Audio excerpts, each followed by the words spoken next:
Dok, gimana sih cara mengatasi GERD selama bulan puasa? Ya, itu yang pertama adalah jangan terlalu banyak makan. Jadi pada saat kita sahur, itu kan kita punya pikiran, wah supaya aku tahan nih puasanya aku harus makan banyak. Nah, justru dengan kita makan banyak, itu bisa mempengaruhi kondisi lambung kita yang nantinya akan menjadi reflux atau kita namakan sebagai GERD. Ya, jadi makanlah secukupnya pada saat sahur dan minumlah juga secukupnya pada saat sahur. Karena kalau misalnya kita minum yang banyak, lebih dari kebutuhan yang mesti kita minum, itu bisa mengakibatkan yang namanya peningkatan urinasi. Jadi bawaan mau pipis terus di awal 2 jam sampai 3 jam setelah kita minum. Akibatnya apa? Terjadilah yang namanya dehidrasi. Kita mau minum sedangkan jadwal puasa kita itu masih lama menunggu berbukanya. Jadi mau tidak mau minumlah secukupnya. Jadi tidak kekurangan minum, tidak juga kelebihan minum. Jadi berapa ya, minum yang mesti yang cukup? Ya tergantung dari berat badan, 30 sampai 40 kali kilogram per berat badan. Jadi kalau misalnya berat badannya 60 kilo, ya minimal dia minum 60 dikali 30 1800 cc atau 1,8 liter minimal ya. Maksimalnya adalah 2,4 liter, itu kurang lebih ya.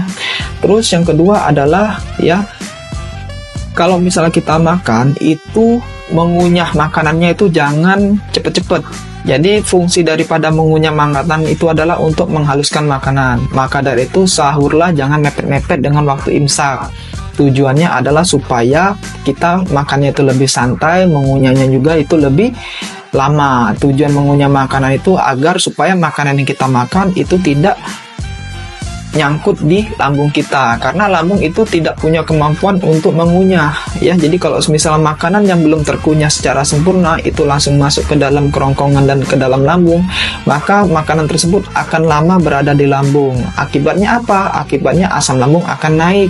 Makanya banyak orang-orang yang dia sahurnya tuh mepet-mepet, buru-buru, itu gampang kena yang namanya penyakit asam lambung. Jadi belumlah posisinya dia itu selesai berbuka puasa, belum waktu berbuka sudah gejalamanya itu kambuh, padahal dia sudah makan sahur. Jadi sahurlah di waktu yang tidak terburu-buru. Jadi jangan mendekati imsak ya, supaya kita makannya jadi lebih nyaman, terus tuh juga tidak terburu-buru dan mengunyah makanannya jadi lebih enak, lebih bagus ya.